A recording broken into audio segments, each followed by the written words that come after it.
Since its rebirth in 1948, the State of Israel has blossomed into a vibrant modern nation and an economic flagship of the Middle East.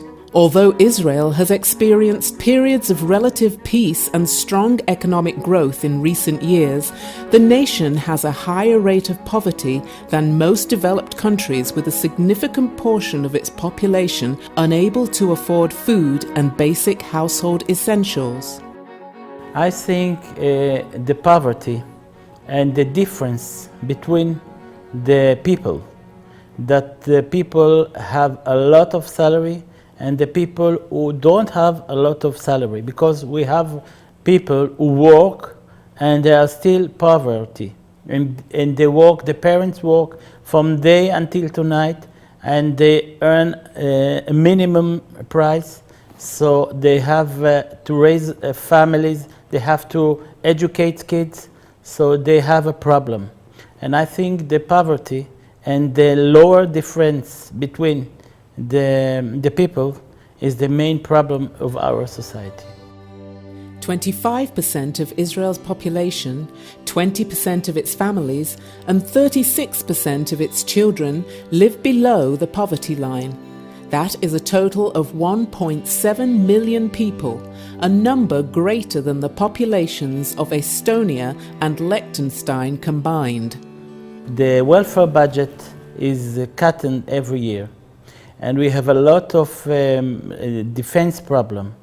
So the government invests a lot of money in this program. So we need help and we need support to continue this program. Statistics show that 21% of children from poor families in Israel have had days without food, and that 22% of individuals who have received social welfare assistance have considered taking their own lives. Overall poverty has seen a slight decline in recent years, but there's still a lack of sufficient funding for social assistance programs that can meet the needs of Israel's diverse population. ICEJ Aid works in every sector of the society in partnership with private and government leaders to provide practical assistance to those who need it most. Through programs such as vocational training for women, educational enrichment and hot meals for disadvantaged children and youth, and the provision of basic household items and mentoring for new immigrants navigating the many challenges of integration in a new land, many have received essential aid. Additionally, we've been privileged to establish a therapeutic swimming pool for the disabled and a warm home for Holocaust survivors in need. The aid from the Christian Embassy gives us the feeling that we have a brother and sister around the world. They support us in our bad days. They came here and they are with us all the time. During the war, we have a lot of people who came here and volunteers here and give us the feeling that we are not alone.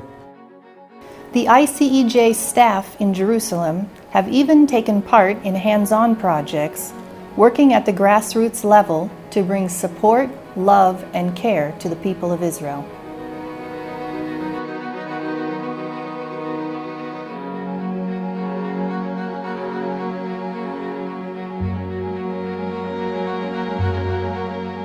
Jesus in Matthew chapter 25 teaches his disciples an important lesson about reaching out to the needy people around them. He tells them if they reach out to those who are thirsty, which are hungry, which are sick, which are lonely, and bless them, it is as if they were blessing Jesus himself. He says, what you do to the least of my brethren, this is what you are doing actually to me. And I want to invite you today to become a part of the social outreach ministry of the International Christian Embassy. We want to be your outstretched arms to the nation of Israel, and we want to invite you to partner with us to bless Israel like never before. Remember, we are your embassy here in Jerusalem. We stand for you with the nation of Israel, and please pray for us and support us. May the Lord bless you here from Jerusalem.